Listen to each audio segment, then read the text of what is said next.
pour ta parole. C'est le pain de notre vie. Te bénissons parce qu'elle est immuable. Elle ne varie point, elle reste la même. Et c'est là notre repère, notre source, notre force. Te bénissons pour l'auditoire. Je te rends grâce pour l'auditoire. Merci pour les cœurs que tu as déjà trouvés, disposés, disponibles, pour recevoir de ta part cette grâce. Seigneur, donne-nous une intelligence spirituelle. Donne-nous une compréhension spirituelle. Et fais taire les réclamations de notre chair, ou les bruits qui semblent être à l'extérieur, mais aussi de l'intérieur, dans nos âmes, qui voudraient nous empêcher, Seigneur, de comprendre et de recevoir l'amende du jour. Seigneur, merci de bénir encore et encore. C'est ce Dieu-là que nous sommes venus adorer. C'est lui que je suis venu élever, magnifier. Il est unique. Quel que soit l'endroit où nous sommes, il ne change point. Je te bénis, Seigneur, parce que tu prêtes oreille encore à notre louange ce matin, notre adoration ce matin. Daigne te glorifier et daigne confirmer ta parole dans le précieux nom de Jésus. Amen. Amen. Bonjour à chacun, à chacune. Que le nom du Seigneur soit béni. Merci aussi pour vos prières, pour ces temps où nous avons pu, ma famille et moi, effectuer ce voyage sur Madagascar pour nous préparer. Je vous donnerai de plus amples informations. J'aimerais m'entretenir avec vous ce matin autour de ce thème. Comme disait Bastien, ce matin, ce n'est pas juste un dimanche pour un dimanche. La particularité de ce jour, non pas que Jésus est plus grand ce dimanche que les autres dimanches, mais simplement parce que c'est un jour de souvenir, certes d'après le calendrier grégorien, mais ça nous permet aussi de faire comme un temps d'arrêt sur la notion de la mort et de la résurrection de Jésus-Christ. Donc, comme la plupart des serviteurs en ce jour, eh bien, il va de soi qu'on parle de Pâques, qu'on parle de la résurrection de Jésus, et j'ai voulu donner comme thème ce matin, comprendre la résurrection de Christ. Comprendre. Il est important, il me semble, de comprendre sa résurrection parce que c'est ce qui fait toute la différence.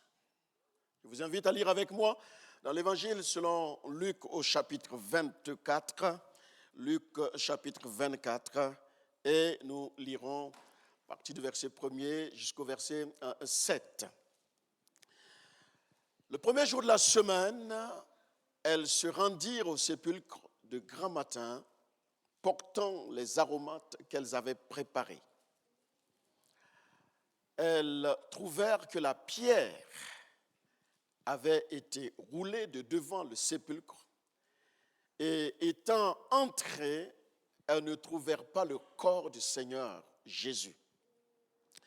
Comme elles ne savaient que penser de cela, voici deux hommes leur apparurent en habits resplendissants.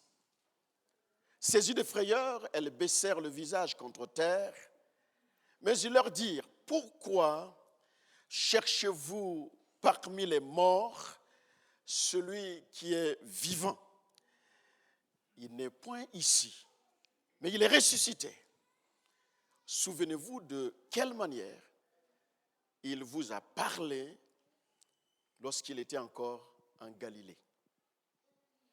Et qu'il disait lui-même, il faut que le Fils de l'homme soit livré entre les mains des pécheurs, qu'il soit crucifié et qu'il ressuscite le troisième jour. Amen. Amen. Frères et sœurs, vous qui avez confessé, vous qui confessez Jésus comme votre sauveur personnel, il y a 4 éléments incontournables qui posent le fondement de tout évangélique que vous êtes, de chaque enfant de Dieu que nous sommes.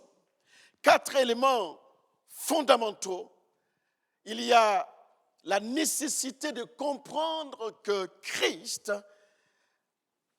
la naissance de Christ est hors pair. Une naissance virginale qui est célébrée là aussi d'après un certain calendrier qui n'est pas forcément le calendrier biblique, connu dans les périodes de fêtes de fin d'année appelées Noël. Il y a donc la naissance virginale de Christ, il y a la résurrection de Jésus qui est célébrée en ce moment aussi de façon planétaire, qu'on appelle Pâques. Il y a troisièmement l'enlèvement de l'Église qui est imminent. Ce n'est pas un bientôt lointain. De la même manière que sa naissance était proclamée, annoncée des années bien avant et qui a eu lieu, de la même manière qu'il est mort et ressuscité, comme lui-même il avait dit, de la même manière, son retour est imminent. Et quatrièmement, il reviendra aussi régner, administrer pendant 1000 ans sur terre. Voilà des socles sur lesquels on ne peut pas tergiverser, on ne peut pas négocier si vous aimez et la parole de Dieu et Dieu lui-même, puisqu'il est la parole. Le christianisme, l'évangélisme tombe ou se relève par la résurrection de Christ. Si je me lève, c'est parce que Christ est ressuscité. Mais si je pense qu'il est resté que dans le tombeau, je tombe. Un tombeau d'ailleurs qui a été scellé par l'Empire romain, gardé par des soldats romains. Et malgré tout, il est sorti du séjour des morts. Mes propos vont tourner autour de cette résurrection. Si Jésus n'est pas ressuscité des morts, nos chants, nos cantiques, nos louanges, nos prédications, nos enseignements sont simplement délirants, mystiques. Si Christ n'est pas ressuscité des morts, nos lieux de rassemblement, quels qu'ils soient, seraient que des sites touristiques.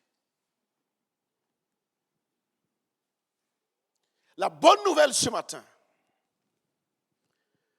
non seulement elle est bonne, mais aussi elle est meilleure ce matin. La bonne et la meilleure nouvelle que le monde n'ait jamais entendue est venue d'un cimetière. On pourrait dire, quoi de bon peut-il venir des cimetières? Mais c'est au retour du tombeau que ces femmes vont proclamer pour la toute première fois un Jésus ressuscité. Et pourtant, Rome, les Romains, avaient fait le nécessaire. Ils ont même donné des grosses sommes d'argent pour qu'on ne dise pas qu'il est ressuscité. Oui. Ah bon, je vois certains qui ont l'air étonnés de ce que je suis en train de raconter. On va lire ensemble dans Matthieu chapitre 28. Matthieu chapitre 28. Nous connaissons que Matthieu 28, 19, mais 28 au début, je pense, dans le verset 10, verset 11. Nous allons lire quelque chose. Pendant qu'elles étaient en chemin, quelques hommes de la garde entrèrent dans la ville et annoncèrent aux principaux sacrificateurs tout ce qui était arrivé. Continue. Ceux-ci, après s'être rassemblés avec les anciens et avoir tenu conseil, donnèrent aux soldats une forte somme d'argent, on poursuit, en disant, dites, ces disciples sont venus de nuit le dérober pendant que nous dormions. Cette phrase les autocondamne. Ils sont censés être des soldats en garde. Et sans se rendre compte, dans leur même phrase qu'ils sont en train de dire pour que la nouvelle ne se répande pas, ils sont en train finalement de dire, au-delà de sommeil, qu'ils n'ont pas fait leur boulot. On poursuit la lecture. Et si le gouverneur l'apprend, nous l'apaiserons et nous vous tirerons de peine. Amen. Je crois qu'il y a une autre phrase, verset 15, on va voir. C'est 15. Les soldats prirent l'argent et suivirent les instructions, moi j'ajoute minutieuses, qui leur furent données, et ce bruit s'est répandu parmi les Juifs.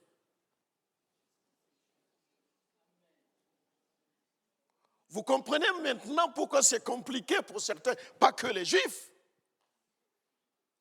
Parce que dès les premières heures de la résurrection, deux informations, une fausse et une vraie. Marie ou les maris vont proclamer la résurrection de Jésus parce qu'il avait effectivement dit ces choses avant de s'en aller. Mais les soldats qui gardaient vont fabuler une autre information au prix d'une certaine somme d'argent.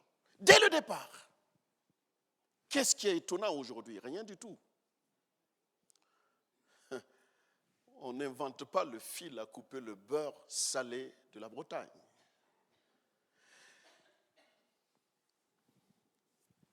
Un certain jeudi soir, si je m'en tiens au calendrier qui est le nôtre, un certain jeudi soir, il y a plus de 2000 ans, Jésus et ses disciples, après le repas de la Pâque,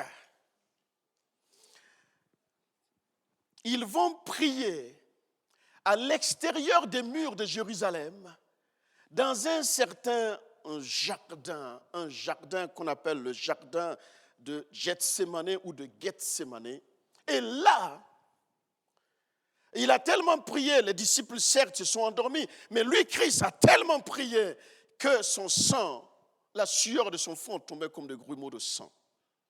L'intensité et le combat spirituel qui régnait à cette époque-là. Et des récits romains d'ailleurs, et racontent et révèlent que plus de 500 soldats sont venus à son arrestation à ce moment-là, venant de la forteresse Antonia. Sont venus pour arrêter Jésus, avec à leur tête un des disciples de Jésus, que vous connaissez, que nous connaissons par la lecture de la Bible, Judas. Mes amis, les Romains ne pouvaient pas le condamner. La tombe ne pouvait pas le contenir. Je parle de Jésus, évidemment. Satan ne pouvait pas le vaincre parce qu'il a dit lui-même de sa propre bouche, personne ne m'ôte la vie, je la donne. Christ est vainqueur, vainqueur de la mort, vainqueur de l'enfer, vainqueur de la tombe aussi. Judas, qui chérissait l'argent, trahissant le Messie par un baiser,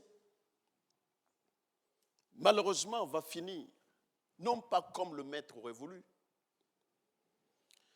Quant à Pierre, lui, il va trancher l'oreille, et j'aime bien ce détail de la Bible, du serviteur, du souverain sacrificateur. Et ce dernier était donc juif. S'il est donc serviteur du souverain sacrificateur, c'est qu'il est aussi issu de la lignée de la sacrificature, la lignée aaronique, donc Aaron.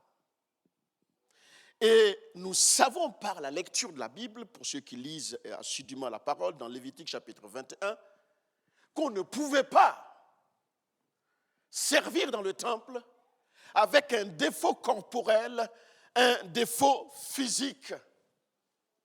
Selon la loi de Moïse, Lévitique chapitre 21, verset 16. L'Éternel parla à Moïse et dit, parle à Aaron et dit, tout homme de la race et parmi tes descendants qui aura un défaut corporel ne s'approchera point pour offrir l'aliment de son Dieu.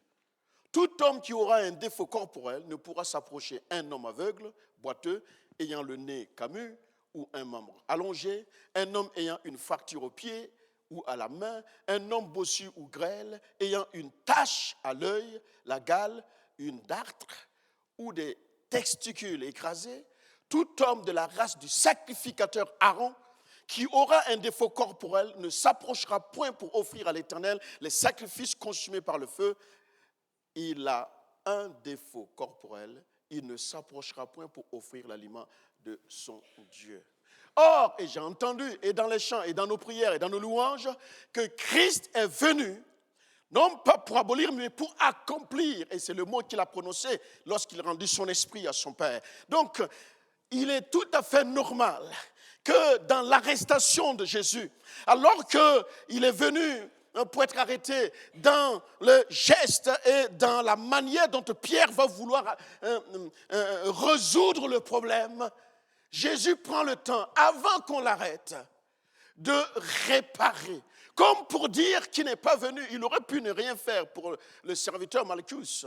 Il aurait pu ne rien agir, mais il agit pour dire, je ne suis pas venu abolir, mais pour accomplir, parce que c'est un serviteur et il faut qu'il ait le sans défaut qui était en lui pour accomplir la tâche. Et c'est tellement merveilleux. Avez-vous remarqué, Jésus commence son ministère public dans des noces de mariage. Il termine son ministère public en remettant une oreille sectionnée. Il y a là quelque chose de fabuleux. Je veux faire attention pour ne pas m'écarter de mon sujet parce que c'est tellement fort. La réponse de Jésus à cet acte est justement extraordinaire. Ce fut donc son dernier miracle, comme pour affirmer encore et encore qu'il est venu accomplir la loi, pour dire que tout ce qui avait été écrit avant lui s'est accompli en lui. C'était l'ombre des choses à venir. Ainsi, Jésus fut traîné devant Hérode, pour commencer, qui ne trouve pas grand-chose pour le condamner. Ensuite, on l'amène devant Pilate. Pilate essaye lui aussi de faire comme il pouvait. Il ne trouve rien. Et on le ramène à nouveau devant Hérode. Et là, Hérode, comme n'ayant plus le choix, va ordonner à ce qu'on le bastonne, qu'on lui donne des coups. Et la Bible dit qu'il a reçu 39 coups. Ce n'est pas anodin, parce que dans la pratique romaine, au-delà de 39 coups, la personne est condamnée à mort. Or, pour condamner une personne à mort, il faut trouver les faits. Et comme il n'y avait pas de faits, on se limite à 39 coups, avec 9 lanières qui vont, comme dit une sœur souvent dans ses prières, labourer le dos du Messie, ensanglanté. Non. Mel Gibson, dans son film de passion, n'a pas exagéré plus que ça. Pensez dans votre imaginaire cette notion de ces fouets qui vont labourer effectivement le dos du Fils de Dieu. Et c'est juste après qu'il va être condamné à la crucifixion. Mis au rang des malfaiteurs, lui qui n'a jamais connu du mal, lui qui n'a jamais commis un seul péché. Jésus sera donc condamné à mort par crucifixion dans les heures qui ont suivi. Et c'est là, au summum de l'agonie, je passe des étapes, qu'il va s'écrier, qu'il va hurler, qu'il va lancer une voix forte. C'est la deuxième fois et la dernière fois où Jésus parla ainsi, de façon forte, à la résurrection de Lazare. Et puis là, Tétélestai, tout est accompli. Père, j'ai tout accompli. Mes frères et sœurs, qu'est-ce qui est accompli? Vous n'y étiez pas, moi non plus. Mais il me semble que la bataille commençait depuis Genèse 1, verset 1, entre Satan et Dieu, bien sûr Dieu le Père, est enfin terminée derrière ce mot accompli. La bataille sur la mort, la bataille sur l'enfer, la bataille dans la tombe était terminée. La bataille ou encore le pouvoir du péché, de tout ce qui pouvait détruire la race humaine, était terminé. Le pouvoir de Satan, le pouvoir du péché qu'il contrôlait, et même les vies, mais aussi le lendemain de certaines vies, était terminé. C'est tout ça qui est accompli. Maintenant, la postérité de la femme a écrasé la tête du serpent. Et à partir de ce moment-là, il passe de l'agneau de Dieu au lion de la tribu de Juda. Il n'est plus comme l'agneau ou cette brebis qu'on mène à la boucherie. Il devient authentiquement le lion qui combat. La bataille est terminée. Tout est accompli. Évidemment, on a descendu son corps qu'on va mettre dans une tombe, dans un tombeau d'ailleurs emprunté par un certain Joseph d'Arimathée. Mes frères et mes sœurs, j'aimerais ce matin qu'on pose mot sur mot quelques réalités, parce qu'il me semble que parfois, avec notre génération, dans la compréhension des textes bibliques, on passe sur des faits qui n'en est pas. J'aimerais souligner un fait dans le texte de Matthieu chapitre 28 pour qu'on revisite notre compréhension préconçue ou préreçue sur la manière dont Jésus est sorti du tombeau. Lisons ensemble Matthieu chapitre 28 à partir du verset 1er.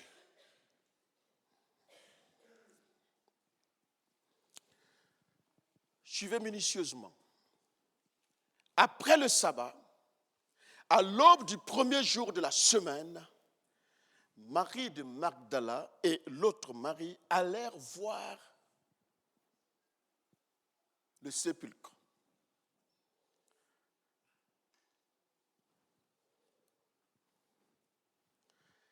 Elles partaient voir le sépulcre. Et dans notre texte qu'on a lu, précise bien avec des aromates pour le corps. Et à leur arrivée, voici, il y eut un grand tremblement de terre. Un ange du Seigneur descendit du ciel, vint rouler la pierre et s'assit dessus. Son aspect était comme l'éclair et son vêtement blanc comme la neige. Les gardes tremblèrent de peur et devinrent comme morts. Mais l'ange prit la parole et dit aux femmes, pour vous les femmes qui êtes venues, ne craignez pas, car je sais que vous cherchez Jésus qui a été crucifié. Il n'est point ici. Il est ressuscité comme il l'avait dit. Et ensuite, il les convie.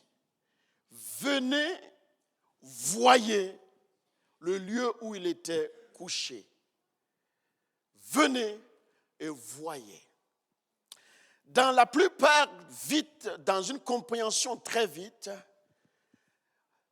on pense que, là je risque de perdre quelques-uns, je risque de heurter certaines doctrines déjà bien ancrées, mais Dieu me fasse grâce et que vous soyez dans votre compréhension confrontés avec cela.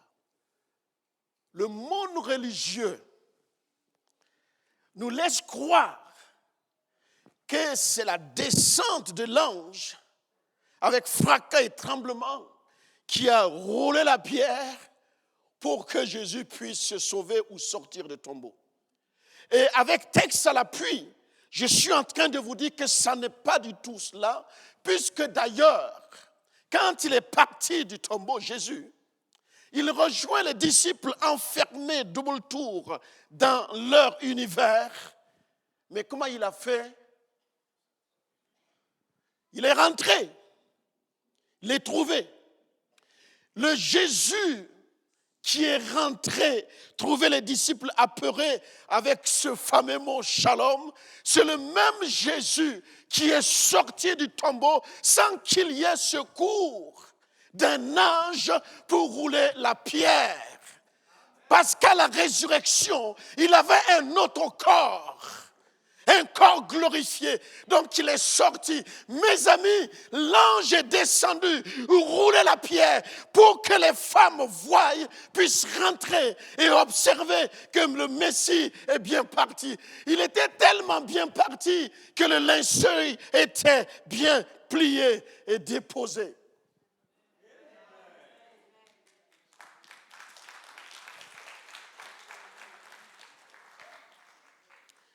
Avec ce petit élément, on reprend la lecture. Matthieu 28, désolé Maïwen, tu vas reprendre le même texte. 28, verset 1er. Après le sabbat, à l'aube du premier jour de la semaine, nous sommes ici dimanche matin. Marie de Magdala et l'autre Marie allèrent voir le sépulcre. La déception était tellement profonde. Quand bien même il y avait l'heure fort lointain en intérieur d'elle-même que Jésus ressusciterait parce qu'il a dit qu'il reviendrait, il ressusciterait le troisième jour. Pour elle, c'est pour voir le sépulcre. À la limite, embaumer le corps. Et il y eut un grand tremblement de terre. Ce n'est pas moi qui l'ai écrit, point, virgule. Le grand tremblement de terre, avec le point virgule, avec ce petit mot « car », est une conjonction qui permet d'expliquer pourquoi il y a eu un grand tremblement de terre. Un ange du Seigneur descendu du ciel vint rouler la pierre. C'est ma conviction. Au moment où l'ange roule la pierre, Jésus n'était plus dans le tombeau. Non. Autrement, il aurait demandé la double des clés pour entrer voir les disciples. Ça, c'est ma réflexion profonde. Eh bien oui, à partir de là, quelque chose va changer. Voici un grand tremblement de terre.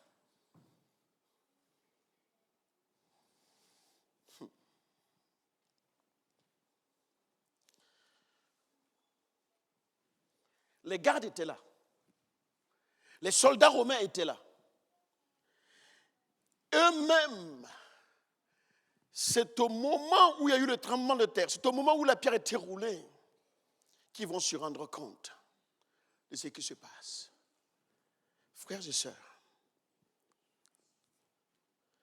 pendant 3 jours, les disciples se sont sentis vaincus. Ils ont même peut-être imaginé le pire. Qu'est-ce que c'est le pire? J'en sais rien. Mais ils ont sûrement imaginé le pire. Le pire de ce qui allait leur arriver.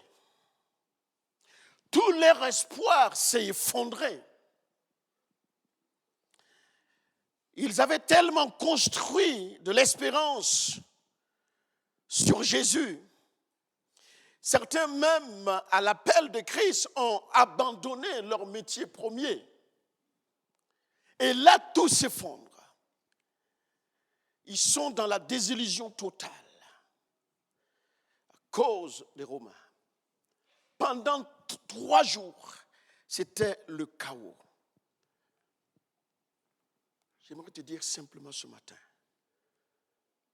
comprends ceci. Avant qu'il y ait une résurrection, il doit y avoir une crucifixion. L'apôtre Paul reprend les mêmes termes, lui qui n'a pas côtoyé Jésus, en parlant de la nécessité de crucifier la chair.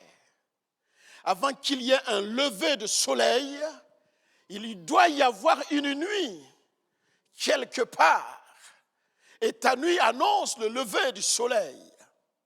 Avant qu'il y ait une victoire, il y a sûrement quelque part un combat. Avant qu'il y ait une couronne, il y a sûrement une croix individualisée, Une croix personnalisée et à porter. Avant qu'il y ait cette couronne, il y a la croix. Celui qui veut me suivre dira le même Jésus. Il porte sa croix. Avant qu'il y ait un rachat ou un achat, il doit y avoir un coût. Christ a payé le prix. Il a payé le prix fort. La résurrection, ce n'est pas juste un événement historique bâti et construit autour d'hommes et de femmes religieux. C'est l'essence même de notre vie, notre raison d'être.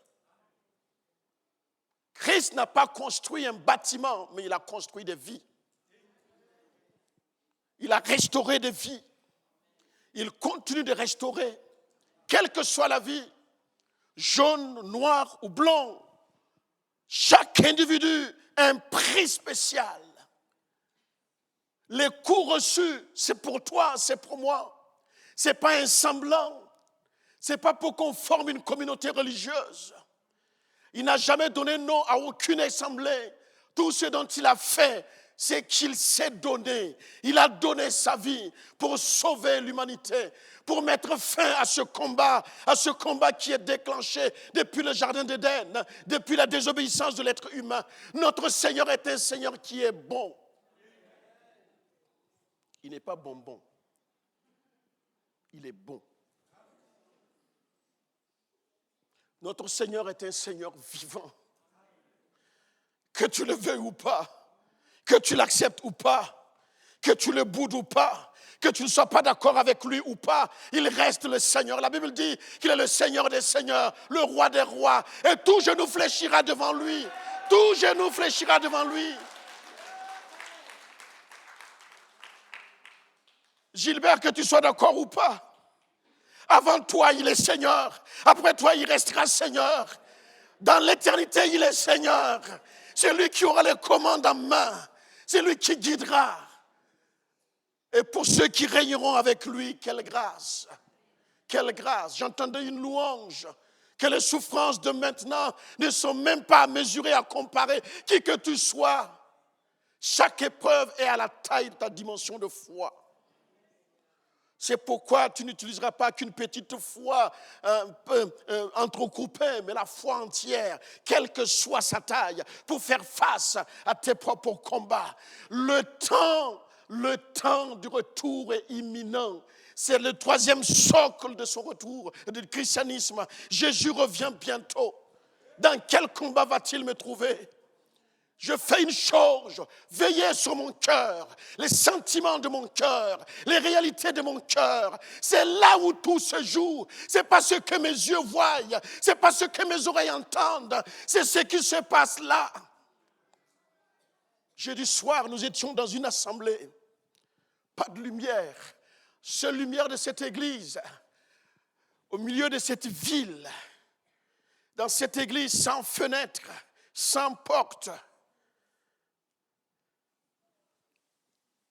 Quand on est rentré, quand on s'est assis, Fabienne et moi, on s'est dit, elle est où l'église ? Ils étaient 200, frères et sœurs, il n'y avait même pas 20 adultes. J'ai dit, les gens vont venir. Non, mais c'est l'église. Des enfants. Et quand ils ont commencé la louange, maman. Il